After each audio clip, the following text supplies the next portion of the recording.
everyone! Welcome to Erlin's Vlog. So for today's video, ito ang ating Suba account at isa po akong agent. So magsisetup lang ako ng withdraw bago tayo pumunta dun sa ating pag-uusapan. So kung nakikita nyo, may 240,000 tayo dyan. So pero 200,000 lang yung pwedeng ma-withdraw. So pag natapos na ako mag-setup, ito yung tanong. Bakit hindi nagra-run ang time kapag nagpapa-oras? So, ito yung karaniwang tanong ngayon dito kay Suba App. Pero kung napapansin natin, medyo matagal nga naman kapag naupo ka ay hindi siya agad-agad nagre-reflect. So, una, punta muna tayo sa Suba App. Pag-click niyo yung Suba App, direct punta kayo ngayon sa task nyo o sa panel kung saan kayo nauupo. Tapos, dyan sa may gilid ay i-click lang natin yung task. Kapag na-click na yung task, dito kayo dediretso. So, ayan. So, ito yung mga bagong update ni Suba.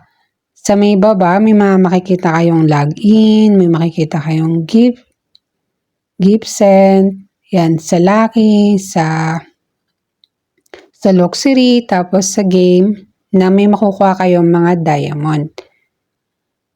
Pero hindi yan yung pag-uusapan natin. Pag-usapan natin yung bakit hindi nagra-run. So, may nakalagay po dyan sa may inyong panel o sa inyong task, dyan sa may on mic 2 hours, may question mark dyan na maliit. So, sabi dito, host on mic, time less than 15 minutes will not be counted. So, kapag naupo ka, ay hindi siya karaka-raka magre-reflect yung oras. So, maghihintay ka pa ng ilang minutes bago siya mag-reflect. So, and then, kapag nakita nyo na 120 over 120, kapag nakita nyo ng ganyan, it means tapos na yung task nyo, wala siyang check.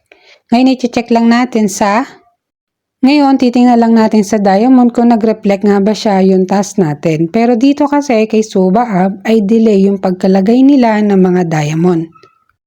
Balik tayo dito sa ating profile. I-click lang natin itong diamond at makikita na natin dito kung ilan yung pumasok sa atin. So, ayan. Ito yung task ng September 19. Pero September 20 siya nag-reflect dito sa account. So, medyo delay lang talaga si Suba. At sana ngayon is mas clear na yung mga tanong nyo na bakit hindi nagra-run. So, tandaan nyo kapag naupo kayo, dapat dire-diretso. At dapat maingay sa panel nyo para mabilis siyang mag-run ang oras.